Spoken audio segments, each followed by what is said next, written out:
change the default home page. And that'll be in your settings. If it's like Chrome has that as well, and you can turn that off, but you have to go into the settings. Okay, well, I give it a try. It's kind of annoying because it keeps saying, "Oh, you can personalize," and you click on that, and nothing happens. That's on the main page, but the as I say, the menu bar for the internet that still works. So I'll give it a try. Thank you. Mm-hmm.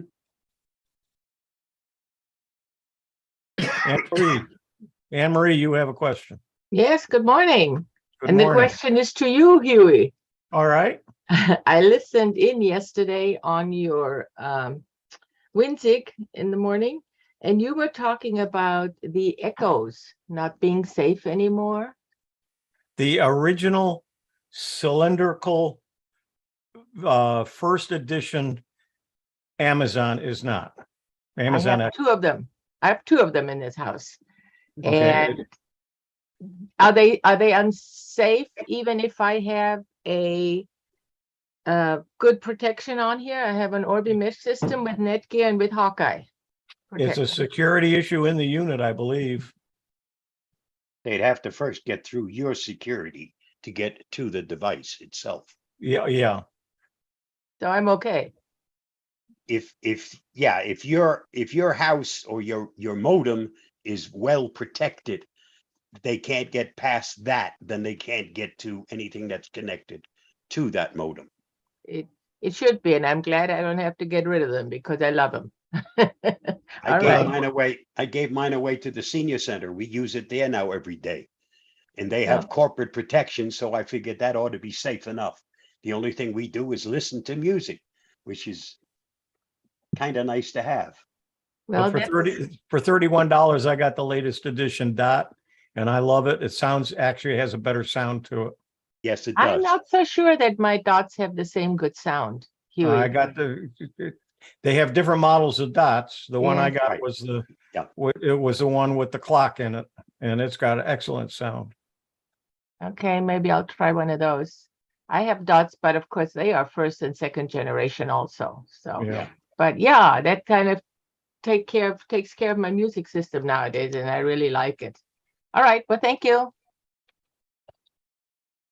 Yeah, we had 79 people yesterday at the Windows SIG. So we had a good crowd.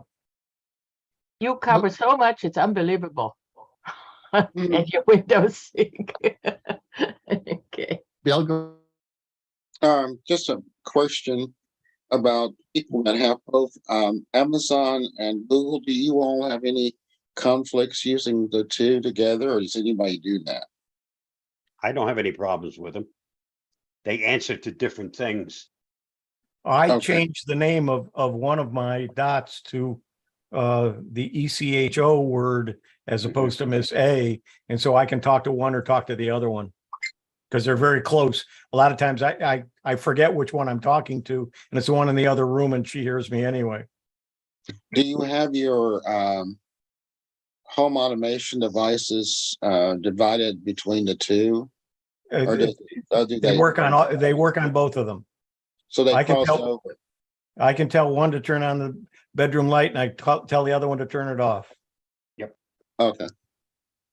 Since we have the Echo devices in all our rooms, it is interesting because when I go into one room, it just identifies that one. It knows that the others are listening, but since I'm closest to that one, it only answers to that one device, which is pretty cool. You know, it's interesting how they've designed it that way.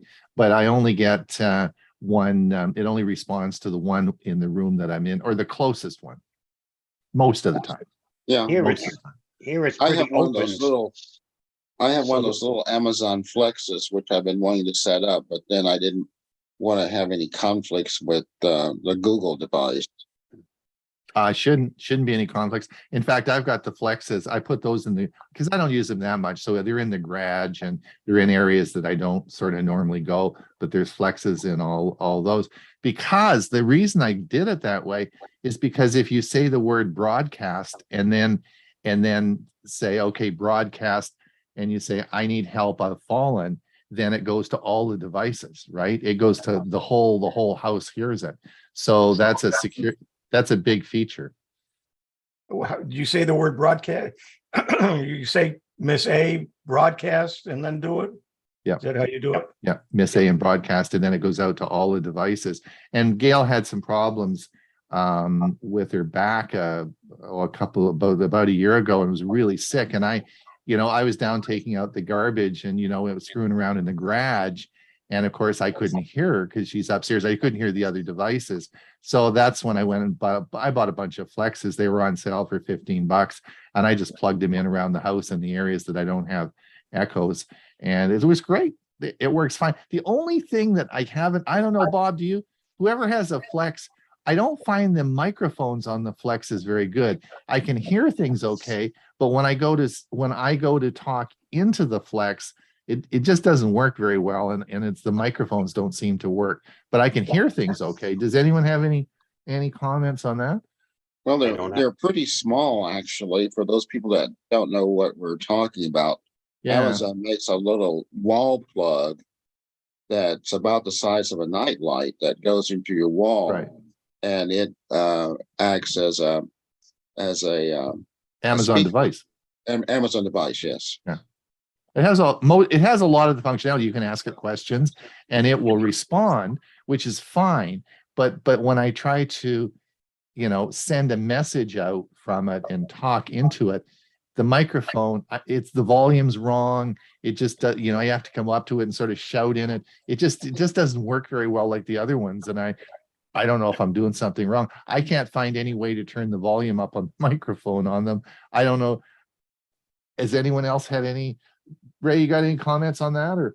Not on that specifically, but I wanted to say, I think I have the most versatile Echo device. It's called the Amazon Tap, and they don't make it anymore.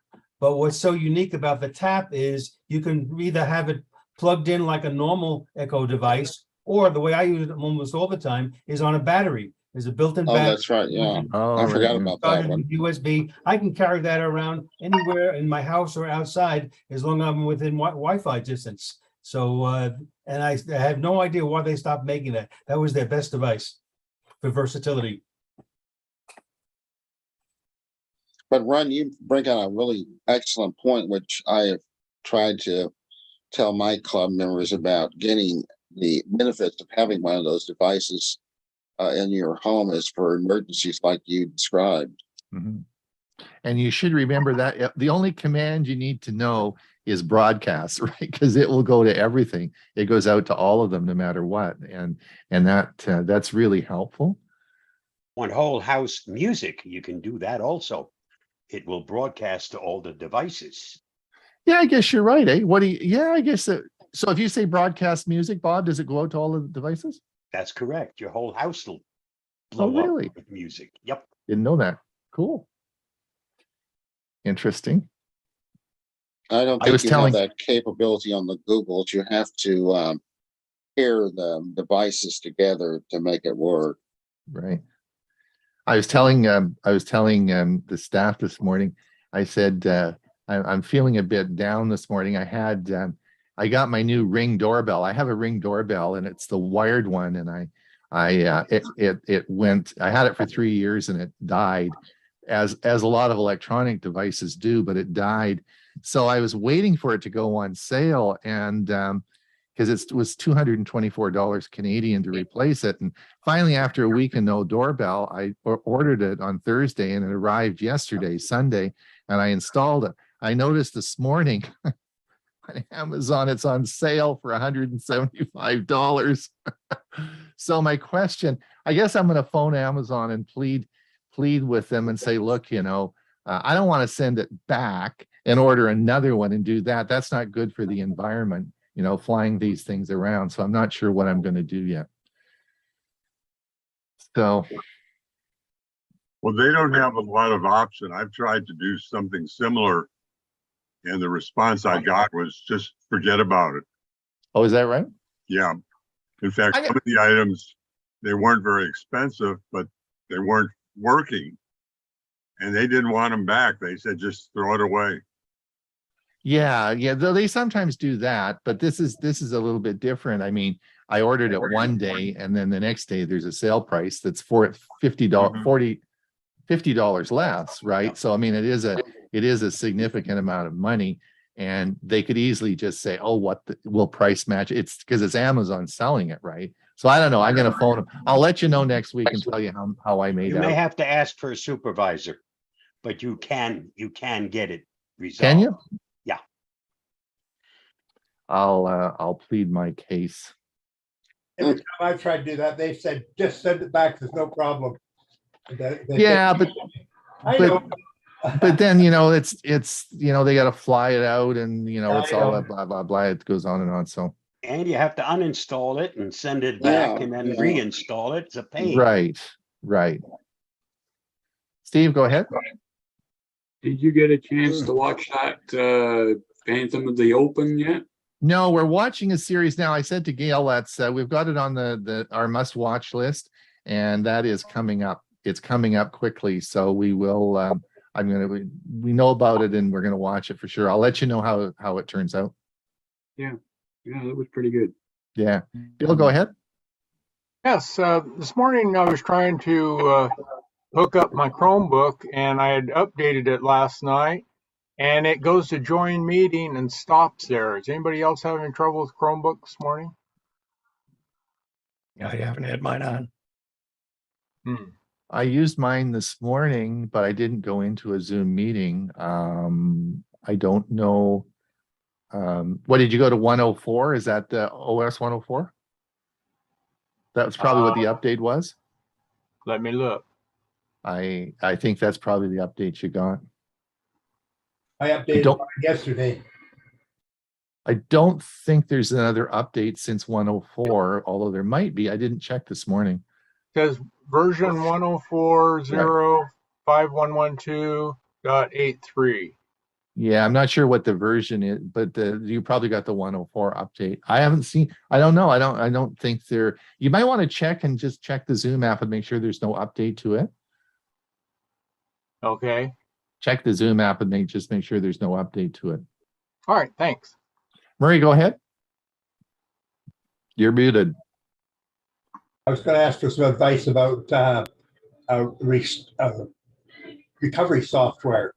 I have a hard drive that is failing, and I want to get the stuff off as fast as I can without mucking up more than I know it'll start to fail more and more.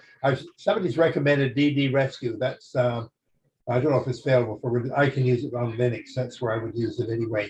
There's also Sleuth Kit or Autopsy for Linux, and I wondered if anybody's tried any of those. Don't use Linux, so can't help you. Sorry. Don't know. Somebody else might be able to.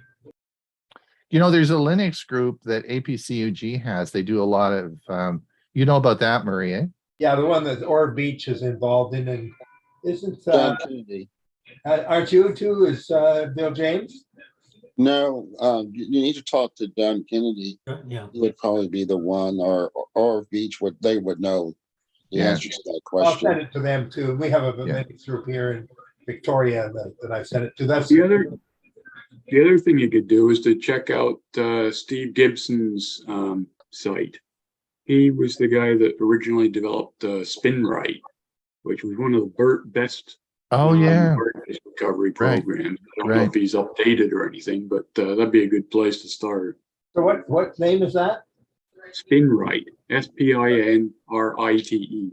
Yeah, but who's the name of the guy? Steve Gibson. Yeah. Steve Gibson Research, GRC, I think he calls it. Gibson Research Center, something like that. But your best one would be to look over on the APCUG because they have a really active Linux group. Yeah. So you really want to. They're running they've been doing lots of. Contact John Kennedy. John Kennedy, yeah. Definitely. I will contact them. I attend some of those meetings that they Yeah, have. John's, those guys are really good and they've got a great group going and they're right on. They'll tell you all about that. They're the ones to talk to. They're the experts. Thanks.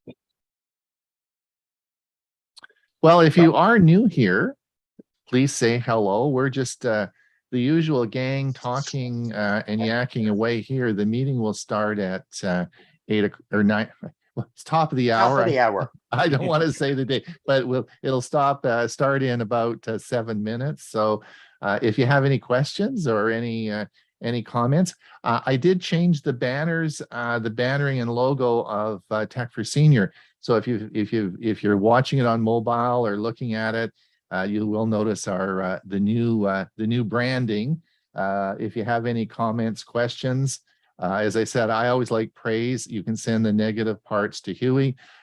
He's got tough shoulders, but anyway, so we have a new branding and it looks, I think it looks pretty cool. Anyway, we'll I see some names I haven't seen before. So if any of those people want to say hi and say where you are and yeah, just introduce yourselves. So we'll be glad to have you do it.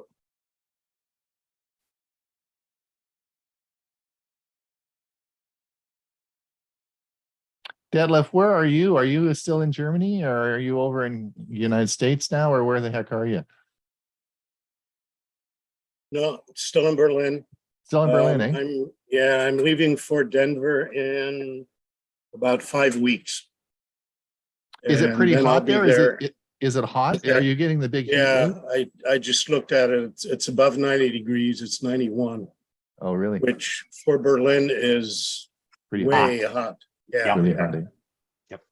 So, but I guess back in Denver, it's been hot too. But the difference there is that most of the people have air conditioning, whereas here in Germany, only 3% of the households have air conditioning. Really? It's yeah, because nobody had air Doesn't get that hot conditioning over before you there. didn't need it.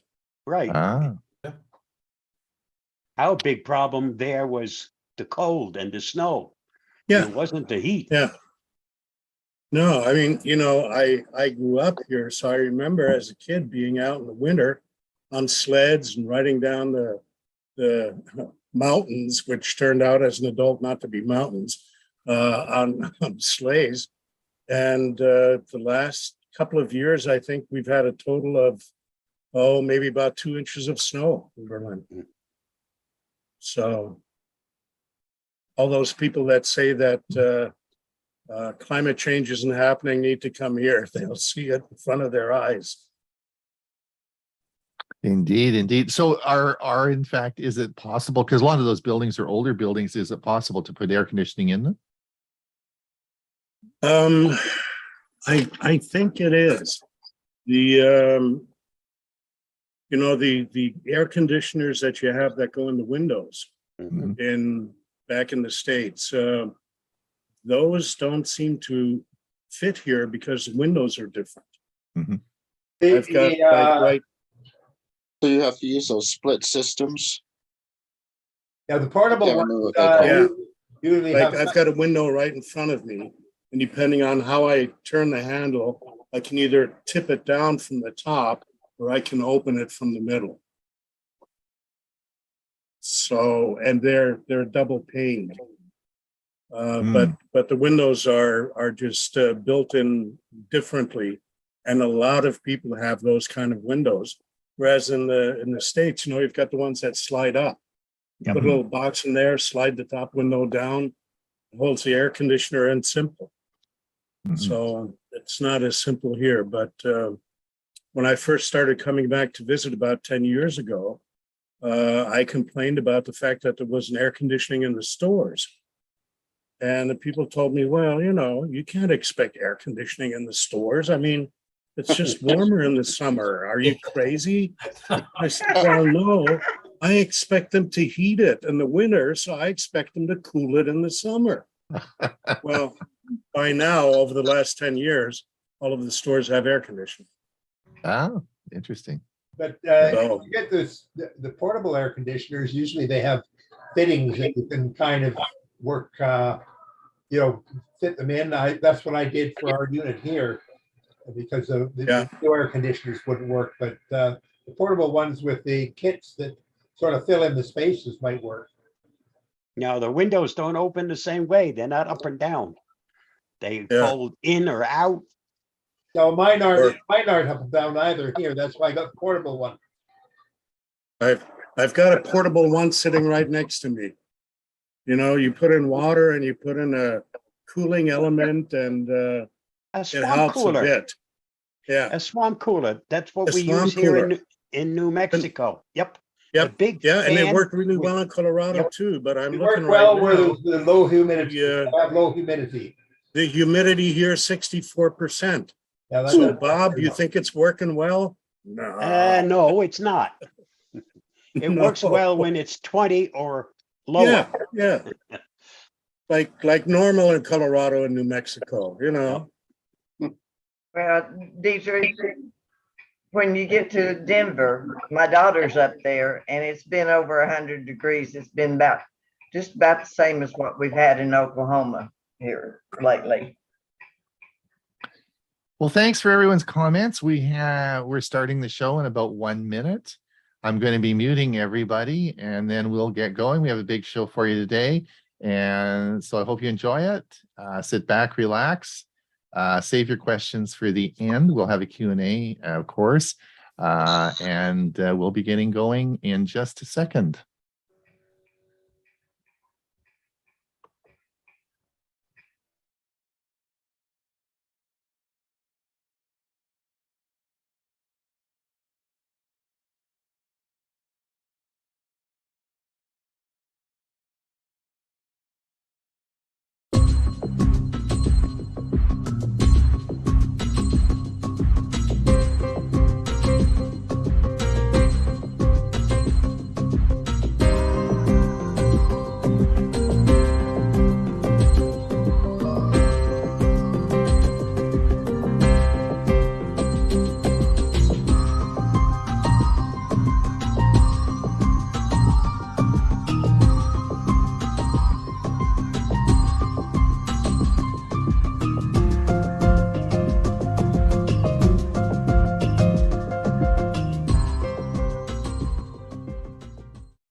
Good morning, everyone. It's Tech for Senior.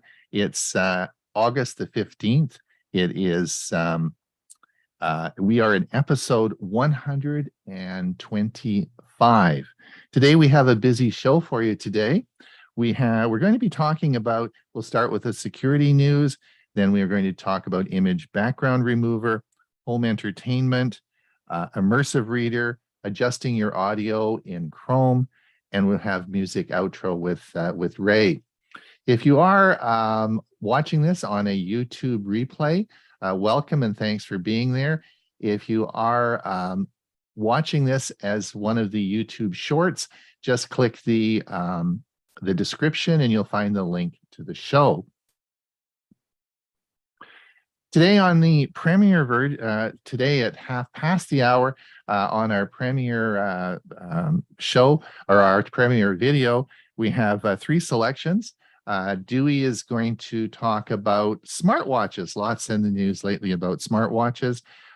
Hewie's going to talk about what is a podcast. And as you know, we now podcast out our show, our Thursday show. So Hewie's going to tell us all about podcasts. In fact, I think this is a three-part series that he's going to be doing. So look forward to that. And I'm going to tell you all about swollen batteries on your phone. Should you care? How do you manage them? Is it an urgent issue? That will be the cell phone swollen battery. All those three episodes will be on our premiere service today. And that will be, of course, at 1:30. And I will put a link in the chat for you. And those of you who had our Saturday newsletter will realize that it was there as well. For those, again, we run 2 shows, and this, of course, is our Monday show, which goes out and you're all in our Zoom meeting. There's about 80 of you today in our Zoom meeting. Thank you so much for coming.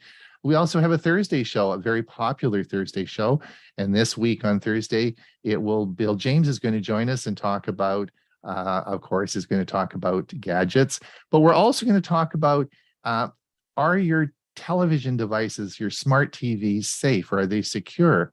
And we're going to talk a little bit about that on this Thursday on our Thursday show. And that show, of course, will be podcasted out. I want to thank a contributor this week, Bill J, which is not Bill James. I don't think it's Bill James. I tried to look. I don't often, if you don't put your last name in, I don't know who it is, but I want to thank Bill James for his generous donation. Just to let everybody know, and so when you donate, what are you donating to?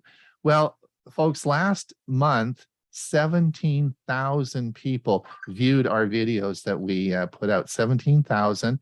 We have 4,200 people now that are regularly subscribed to our channel and that are waiting for videos that we put out weekly. So what you do when you do contribute, you can help to keep that service going and that people enjoying the videos that we make. So thank you so much for your donation. It's greatly appreciated. Let me introduce everybody today because we had it's been a busy week. Let me introduce, of course, our co-host today, Hewie Poplock. Hewie had a great show on Thursday. WinSig, big show following this week. That was pretty cool, eh? That was Sunday, not Thursday. Sorry, yeah, Sunday. Yes, yeah, on correct. Sunday. Yep. Yeah, you had a big turnout, eh? We had 79 people. Yeah, it was great. Yep, it's good. So and we have a Learning Chroming book coming up, hey? And not this week, but next week. Next week, yeah, a week from Yeah, Thursday. we'll have to get organized for that. And then I'm doing Senior Planet on Wednesday. Oh yeah, what's that? Can you refresh us on that? What's the Senior Planet is a AARP group, and they do a lunch and learn. And on Wednesdays they have presenters. A couple of weeks ago it was the Traveling Geeks, and this week it'll be me. Oh. And I'm going to be doing it on learning resources for seniors. Excellent. If we wanted to watch, how do we do that? There's it's a Zoom meeting, and it's I guess seniorplanet.org, and then choose the Denver group and then look for Wednesday's activities, and there's information there. Okay, thank you. Or contact me and I'll give you the information. Give you the information. Great. Super. Bob, how's your week going? Just fine. Busy as always. Mm-hmm. All right. And Bill James? Doing great. Just trying to keep cool. So listen, are you working on your Thursday. gadget? Sorry, are you Pardon? working on? Yes, I'm working on my gadget. I'll have that article in tomorrow. Right. And looking forward for Thursday. Yeah, should be fun. And of course, excuse me here. Ray, you're of course talking on home automation today. Oh, more focused on the streaming is such a popular way to watch movies these days. So I'm going to be finishing up my home entertainment presentation and giving some more choices. Excellent. Just to let everybody know that this week on Steve Dotto, on Dotto Tech, on his webinar Wednesday, he's going to be talking about password managers. And I think it's going to be a good one. You'll be looking at Google's password manager and some of the other password managers. And he usually does a pretty good job. So this might be an interesting one for you. I'll put the link in the chat where you can register for it. You do need to register, but it's just an online webinar and it's free, but you might want to watch that. All right, Bob, are you ready to roll? Yes, sir, I am.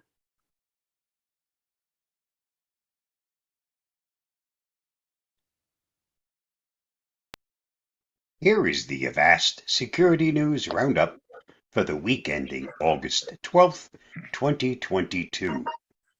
Pay with just your palm at Whole Foods.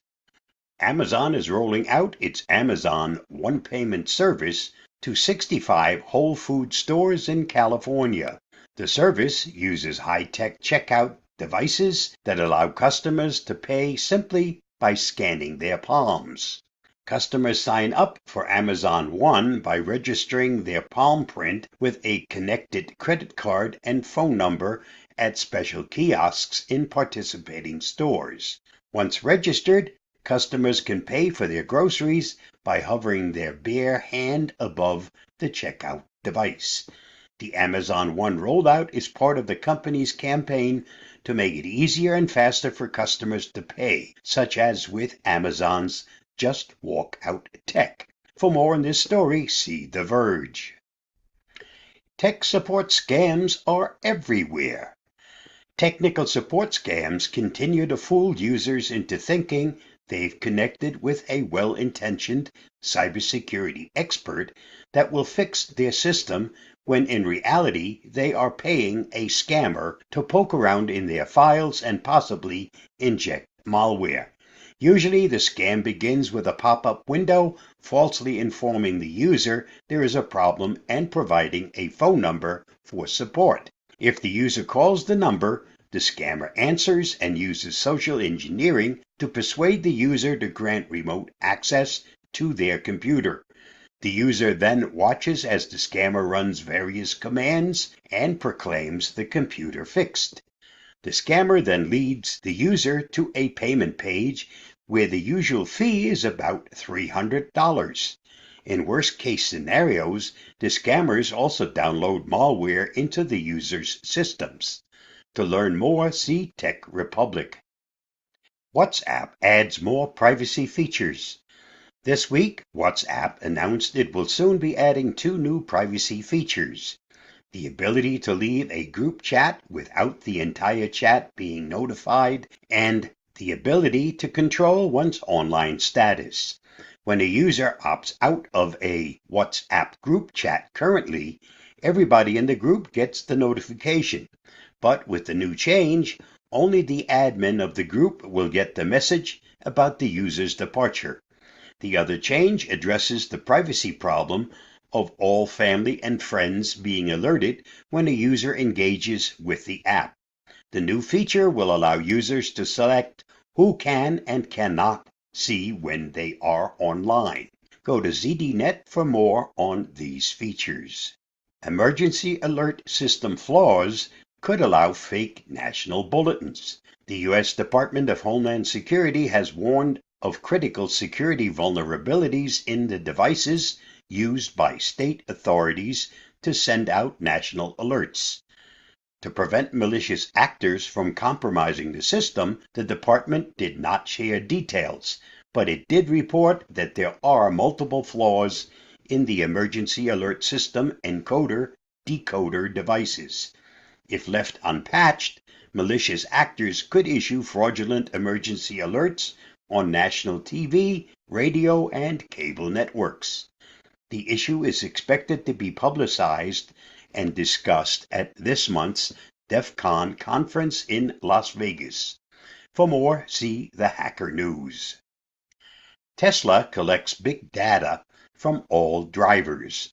According to the Netherlands Forensic Institute, Tesla vehicles collect more data than any other automotive brand. They keep gateway logs, which include data on seatbelts, autopilots, cruise control settings, and whether the driver's hands were on the steering wheel or not. This data can also include the VIN, and it is uploaded periodically to Tesla. In addition, while most vehicles have event data records that collect speed, acceleration, brake use, steering input, and automatic brake and stability controls, Tesla makes a permanent record of this data on an SD card stored in the car's infotainment computer. See the report at IEEE Spectrum for more. Fake Elon Musk Tesla coin cryptocurrency investment scam costs victim at least $250. The Facebook ads used in this threat redirect potential victims to a site designed to look like a local news site, depending on where the victim is accessing the site from. The article displayed on the site describes a cryptocurrency platform launched by Tesla known as Tesla Coin. Localized versions of the article refer to these as Bitty codes or Bitcode Prime to help families get rich. At the bottom of the page is a web form requesting site visitors to enter their name, email address, and phone number in order to register for the platform. The victim receives an email from a bot sparking a conversation in the victim's language. Read more at the link listed. Data router hijacking. Why would Russia redirect Apple's traffic? Nation states and financially motivated attackers can exploit the trusting nature of World Wide Web data router, the Border Gateway Protocol, to gather intelligence or steal funds, experts say. Data from the mutually agreed norms for routing security and initiative for reducing routing threats suggests that for 12 hours last month, the network traffic Apple customers use to access the company's services was redirected to Rostelcom, which is Russia's state-owned telecommunications company. While Manners researchers noted there was no information on whether any data was stolen or services affected, the incident would suggest a BGP hijacking if the traffic were rerouted on purpose. Read more at Cyber News. This week's must-read on the Avast blog. As the Internet becomes an inseparable part of childhood for most, there's no better time than back to school to talk about Internet safety and privacy. Check out our advice on how to manage your elementary school's digital milestones. Read the article at the link listed. If you find this video helpful, don't forget to like, share, subscribe, and get involved. And that wraps up this week's Avast Security News Roundup. Stay safe, stay secure, and I'll see you again next week. Bye-bye.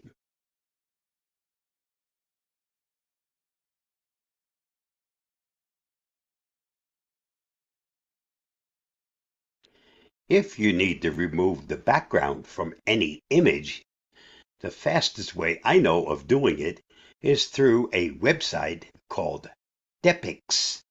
App.Depix.ai. You do have to sign up for the site, and right now you only get to do 5 adjustments or crops per week. I don't know if that'll change, what else will happen with this site, but currently to remove the background or to keep what you want, do a left click on the part that you want to retain. It gives you a green dot, and do a right click on what you want to eliminate. So right click that, and I don't want the background back here. So if you right click, it's red and it means delete. That's why there's a minus sign. If you do a left click, it's green with a plus sign, means it's going to keep it. Once you've decided what you want to keep, I guess I also want to get rid of this one. And once you've made your decisions, the next thing to do is download the end product. This is all that's necessary, and I'll show you in a moment what the end result is. So I'll download this. You can give it a name, or you can just, for now, just leave the default name that it assigns. As I said, you only get to do 5 per week. For me, this is picture number 4, so I'm almost out of things to try this week. I'll save this. Now that it's downloaded, let me open this and show you what it looks like. And as you can see, this is the end result of what it did with just a couple of clicks. That's the finished product. The whole background is gone, and all I needed to do was a couple of clicks, and the whole thing's finished. Nice and easy way to clean up an image. Give it a try. You might enjoy it.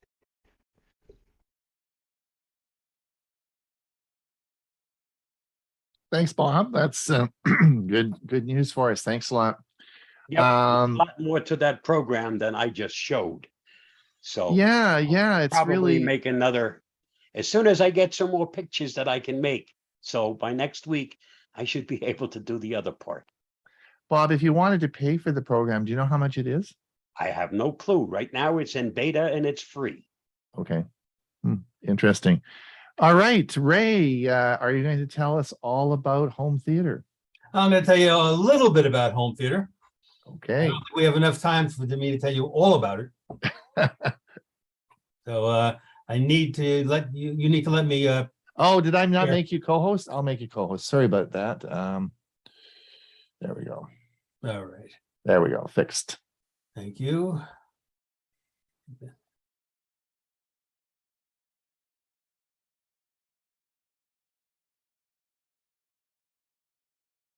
All right. Home entertainment systems. And today's focus is going to be on the different speaker choices that we all have. It could be multiple speakers, sound bars, headphones, and something I just learned about, neck bands. So we did a poll a couple of weeks ago, and I want to give you the results of that poll. The survey allowed for multiple responses to the same question. That's why some of these don't necessarily add up, but we have a total participants of 51, so not everyone participated. But we had, as I said, more than one choice. And for watching movies at home, no surprise, streaming comes in number one, with commercial TV pretty close behind it. And then DVDs or Blu-rays are starting to fade away now. People aren't using them as much as they used to. On the sound system used, I was actually surprised to see TV speakers be number one and headphones be last. TV speakers, while they're convenient and built into your TV, they are so tiny these days to go along with the new type TVs that they just don't give you the same sound that other choices might. Okay, so the important component in a home theater setup is the speakers. Why? Well, no matter how many bells and whistles your other components have, it is the sound from your speakers that is ultimately heard. My suggestions are always buy from a recognized name, preferably a company whose primary business is with speakers or at least the audio field. And then if you need to cut your budget for a home entertainment system, let downgrading your speaker choice be the last step. And if you can't afford or don't have the room for a 5.1 setup, consider a quality soundbar with a subwoofer. So this is the audio video receiver with multiple speakers. You have your subwoofer, your 2 front speakers, 2 surround speakers, a center channel, quite a bit of room these will take up in your home center, but this is the best choice for the best sound. Now there's pros and cons with multiple speakers. The pros gives you the fullest sound reproduction as separate speakers for surround, meaning the front and back, as well as dialogue, the center, and the all-important bass subwoofer. And you have the ability to tweak each speaker in the audio-video setup with the sound up you want to hear. As an example, in my case, I've really boosted the center speaker because sometimes I'm having a little bit difficulty hearing the dialogue. That has improved it. And then audio-video receivers typically come with a program to help with the speaker placement setup, where they help you actually the best positions in your room for the speakers to be set up as.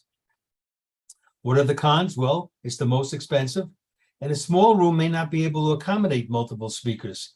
And if they are placed too close to each other, they may not reproduce the sound that you intended. So what you get when you're buying multiple speakers? So you can start with something on the low end here. For under $100, Polk provides 2 theater bookshelf style. So this won't give you surround, but it'll certainly improve the speakers that are built into a TV. And what I always look for when I'm looking at Amazon is what other people think. And here we got, 4.5 out of 5 rating from over 460 users. These are excellent starters as they can be used as rear speakers in the future setup if you decide to expand. And you can use these either on a bookshelf or wall mount. If you want to move up, then Klippisch has a black reference. That's the 5.1 surround system. Again, 4.7. And this gives you the 4 front and rear speakers. They're all the same small size, so they can be easily placed. And then the smaller size wireless subwoofer that's wireless, so it does not require much floor space and no wires going to it.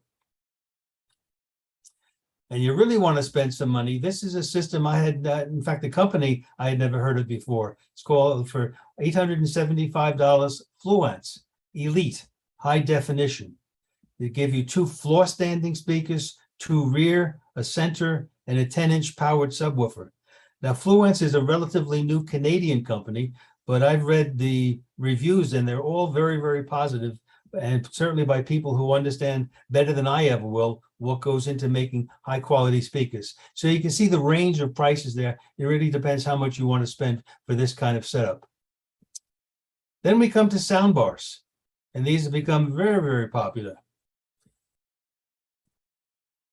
So pros, they utilize a small amount of space, typically placed directly below the front of the TV, where it houses several small speakers and an amplifier. And then the typical connection between the TV and soundbar uses the easy-to-use HDMI cable. Multiple connections allow for also attaching other devices, such as a Blu-ray player or a game console. And more expensive units can include a separate subwoofer or built-in Atmos speakers. Remember, the Atmos speakers are the new height speakers. The negatives or the cons, now is an example why they provide a virtual surround sound. With no speakers behind you, they really cannot produce true surround sound, or what a 5.1 setup will give you. And here's what you get when you're buying a soundbar. For about $80, Vizio has a 2.0 home theater soundbar with Bluetooth from Amazon. So 4.5 out of 5 ratings. Excellent starter as an improvement over the TV speakers for a relatively low price. For about $150, Samsung has a soundbar that includes a separate subwoofer that's connected by Bluetooth. And again, the subwoofer and the soundbar are connected wirelessly, so you have no wires going to and from them, no unsightly wires. And Polk Audio, a major name in the speaker business, has the ultra slim TV soundbar with a subwoofer. This wireless with 5 built-in speakers and also includes the Dolby Digital decoding that most of the newer movies have. And then we come to wireless headphones for TV watching. Pros, the ability to watch TV as loud as you like without disturbing others, and particularly useful for those of us that are starting to have some hearing loss. And the transmitter-based system is paired with the headset right out of the box. So unlike Bluetooth, there's no need to pair every time you use it. And it can be set up where audio plays through both the headphones and the TV speakers. So if you have one person in the room that doesn't want to have headphones and another person does, there's the answer. The negative is, health professionals warn against listening volumes exceeding 90 decibels, so you want to be careful there. And then the different kinds of headphones. So typically, you'll need to choose between those that enhance the dialogue compared to those that create the immersive multi-channel sound. And here's when you buy headphones. Sennheiser comes with the headphones and a charging cradle, and this does not use Bluetooth. This uses RF or radio frequency, and that actually is the kind of headphones I use at night when I don't want to disturb my wife in the house. You just plug it into your output for the headphone connection, and it does a very, very nice job at a very reasonable price. Sony then has wireless headphones. They specifically advertise them as headphones for TV watching because they're optimized for cinema with a crisp dialogue and dynamic sound. Now here's a neat one, Evantree. This is dual wireless headphones. So this is, you get in the package 2 sets of headphones, both paired to the same transmitter. So each of 2 people can sit in the same room and have their own headphones with their own volume settings. I like that idea. Now here's the latest. I don't know about the greatest, but as you look at the picture, you can see this gentleman has a neckband around his neck. And then there's sound coming from those speakers, but they're right close to him. And this is supposed to be personalized home theater audio. So I've never tried these, of course, they're relatively new, but for folks who don't like headphones or earbuds touching their ears, this neckband runs about $298. And on Amazon, it's received 4.4 out of 5 ratings so far. So look to see these, I think, take on more popularity. And last but not least, I just want to mention quickly something about ARC. When you're hooking up your setups, you may see ARC or even EARC. This stands for Audio Return Channel. Most TVs, receivers, and soundbars manufactured in the past 10 years have an HDMI connection labeled ARC or eARC. And this lets you get video and audio through that single HDMI cable. So that's the one you should be using when you're setting up your home entertainment system. eARC improves upon ARC by providing greater audio bandwidth and advanced audio signals like the multi-channel Dolby Atmos. eARC is compatible with TVs and components manufactured from about 2019 that support the newer HDMI 2.1. So that's my presentation for today. Thank you very much for your attention. I'm going to stop sharing now and turn it back to Ron. Thanks, Ray. I'm sure there will be lots of questions about that. That was an excellent presentation. Excellent. Lots of good information. We'll deal with the questions in the Q&A, okay? Yes. All right. Moving on. Hewie, immersive reader. What's all this about? Unmute yourself. Let's take a look and find out.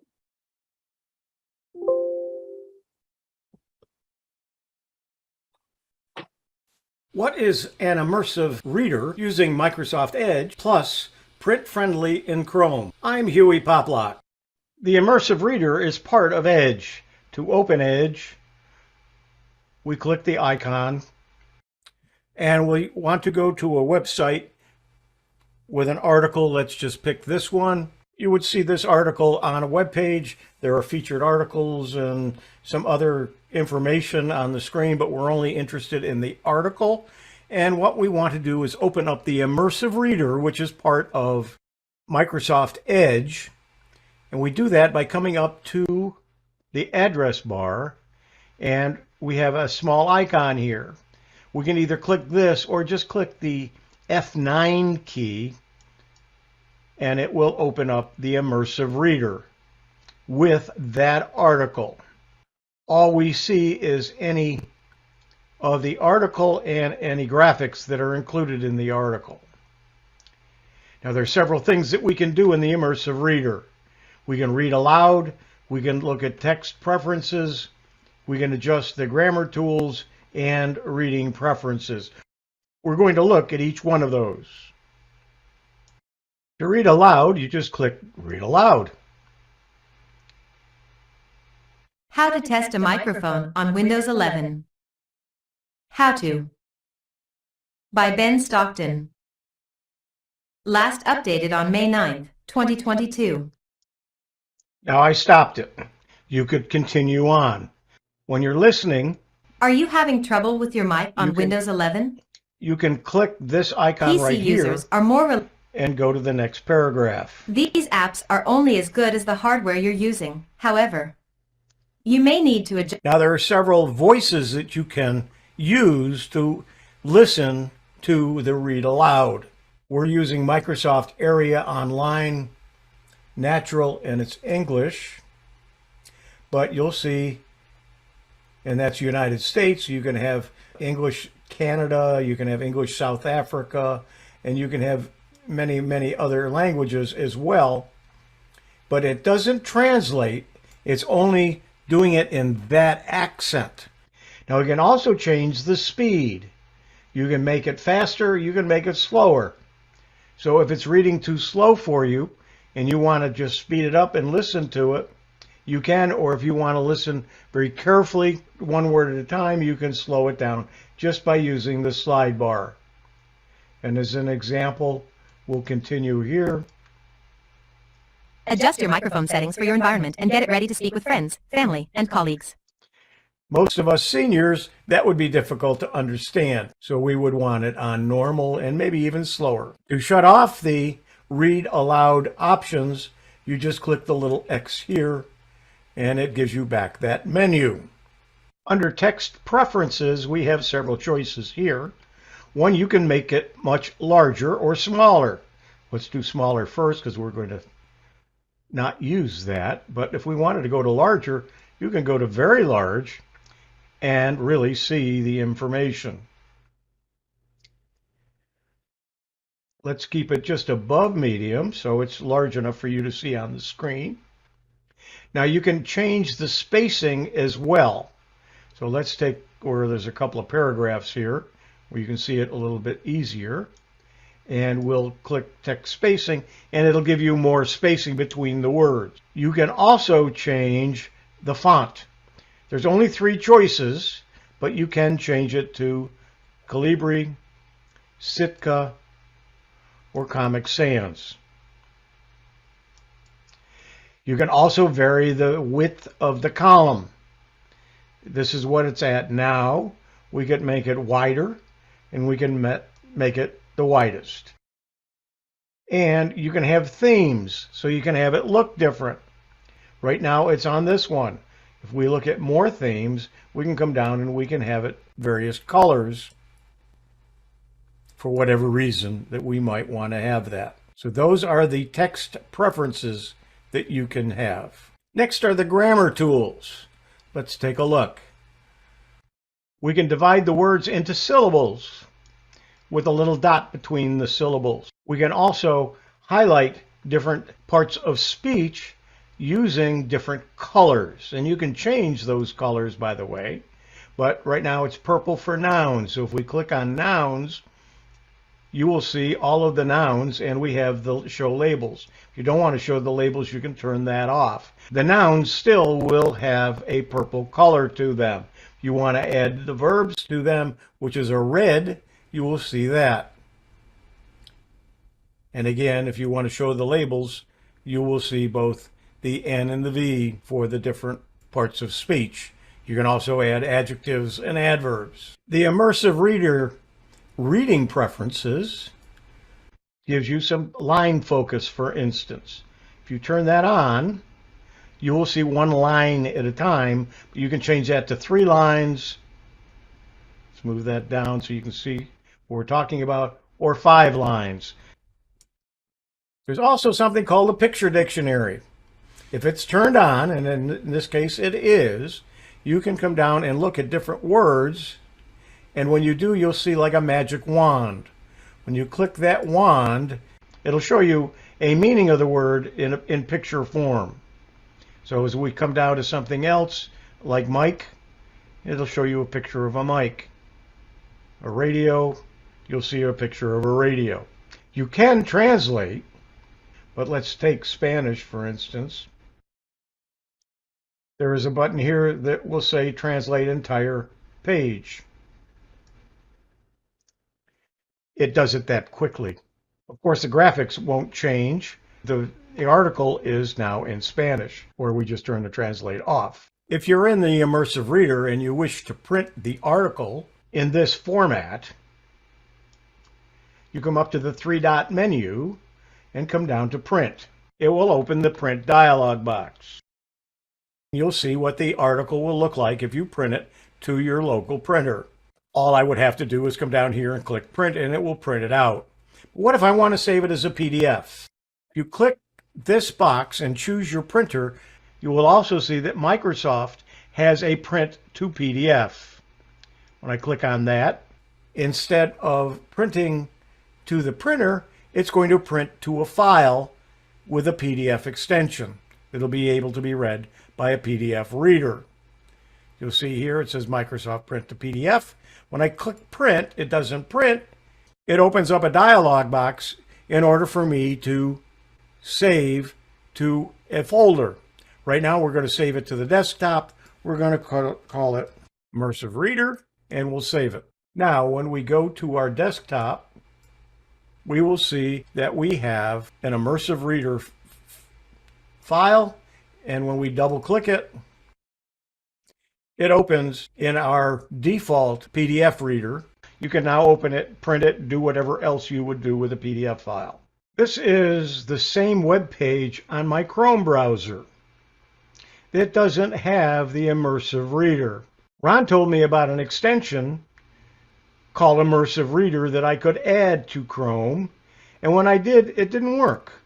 It does for him, but for whatever reason, I couldn't make it work.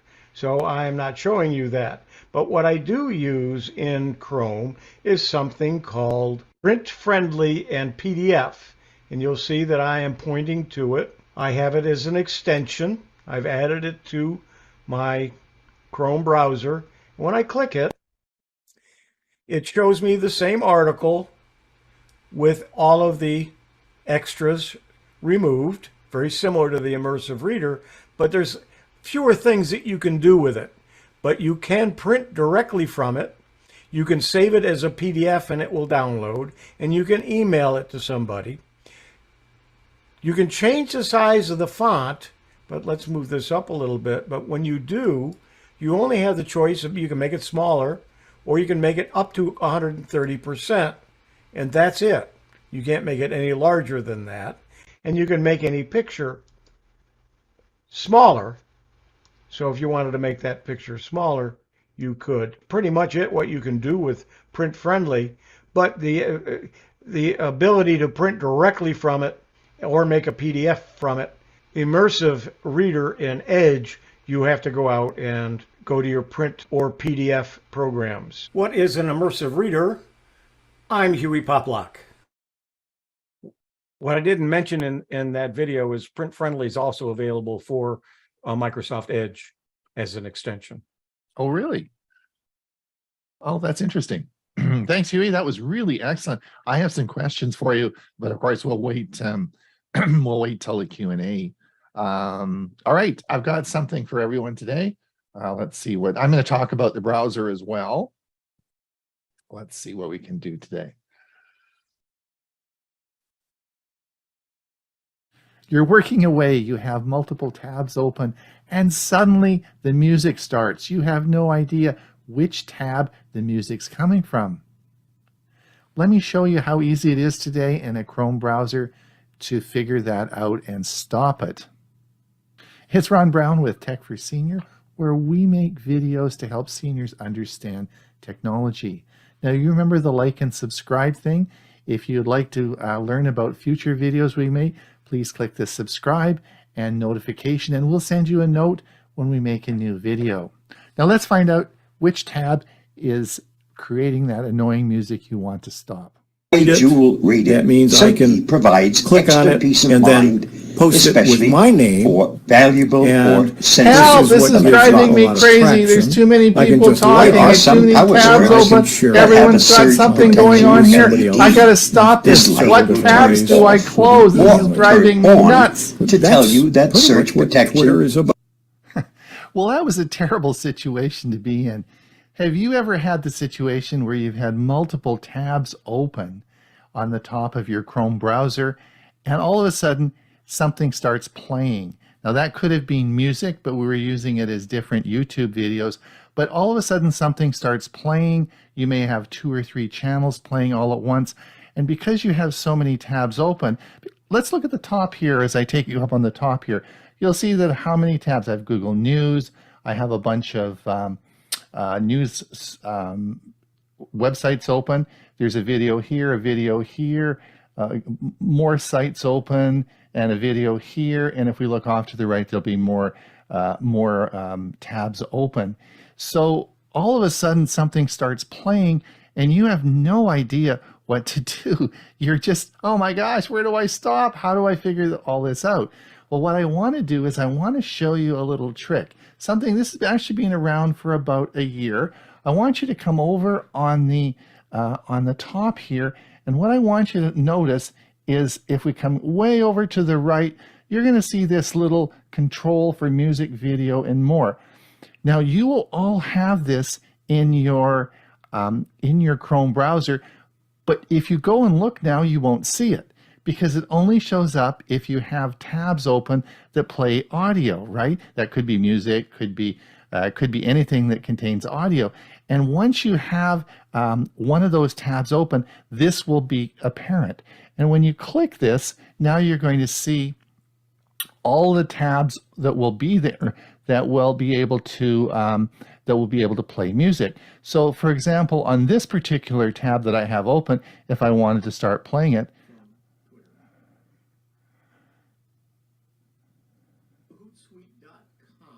and there we have Hewie playing. If we come down here, I can open this one, and there we have Bob playing. So you can control all the tabs that have music or audio going by simply clicking this little button to the right here. And you'll see that on your Chrome browser. When you have a tab open, it'll automatically appear as long as the tab has audio in it. Pretty cool. And that's going to save my bacon, because otherwise you have to start closing tabs. You have no idea which tab is playing the music or audio. It's Ron Brown with Tech for Senior. Don't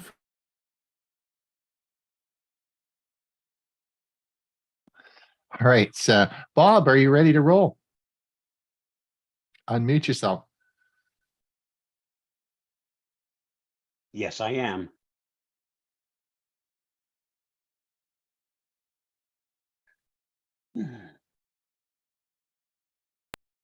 So how does a VPN securely encrypt your connection? If you're shopping for a VPN, you'll have seen how services boast about having the best encryption and how important it is that you secure your connection using cryptography.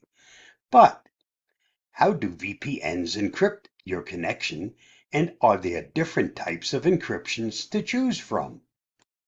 VPN tunnels. To explain how VPNs encrypt your connection, we need to first look at so-called VPN tunnels.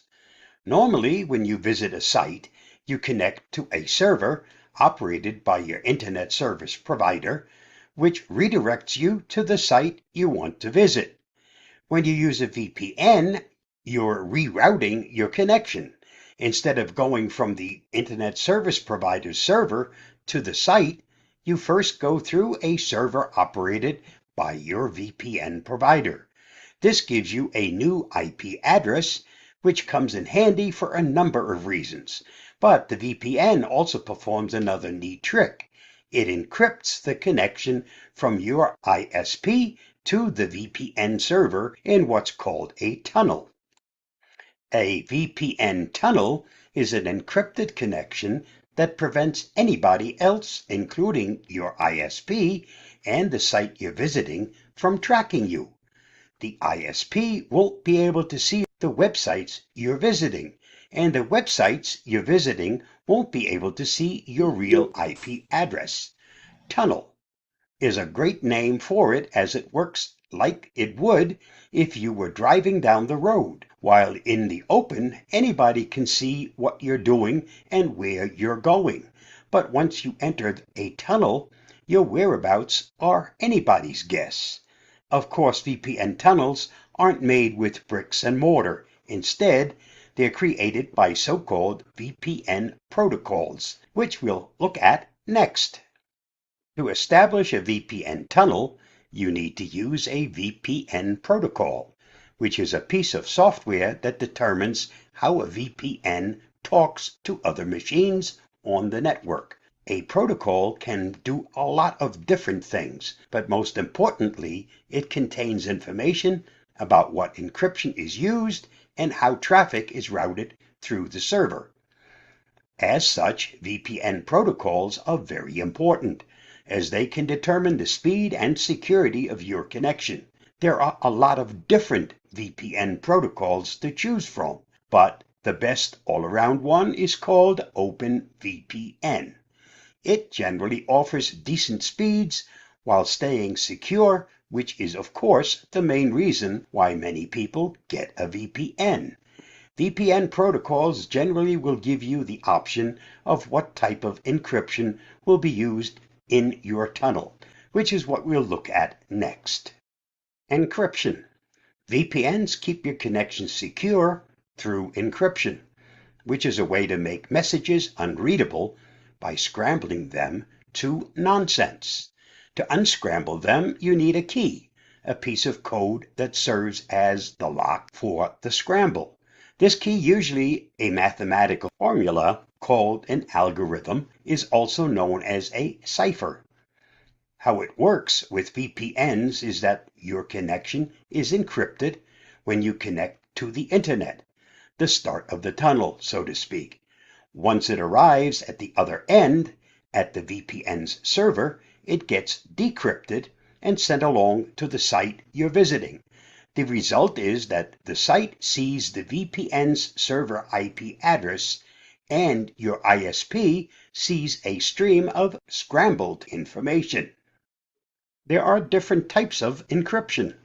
To ensure that information stays safe, you need to use a good type of encryption, and not all are created equal. As a result, many VPN providers will boast that they offer military-grade encryption, which is just a fancy way of saying that they use the same encryption algorithm as the military.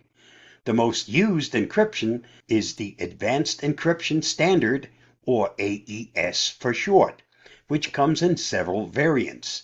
Each variant uses a different number of bits to encrypt its key. Longer offers more security. The most secure is AES 256, which means it uses a key of 256 bits and would take your laptop until the heat death of the universe to crack. In other words, it's pretty darn secure. If you find this video helpful, don't forget to like, share, subscribe, and get involved. Protecting the key. Well, it's secure except for one issue. The key itself also needs to be protected.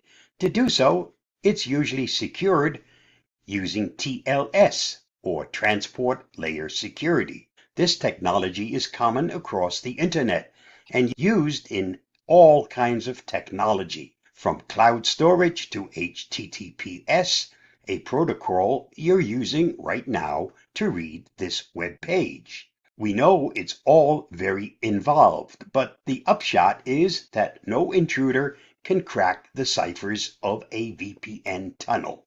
If you're using a VPN and they take security seriously, there's almost no way in which your connection can be cracked from the outside.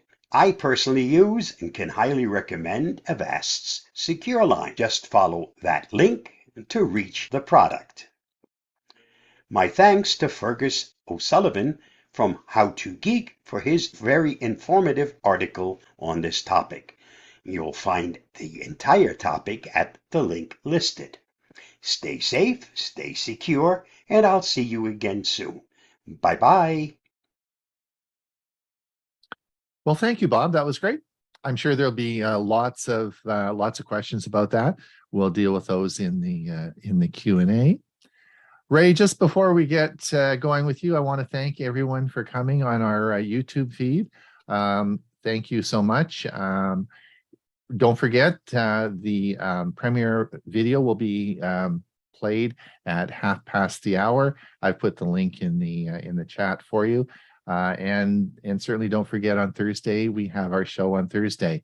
Until then, we'll see everyone on our YouTube service next week, same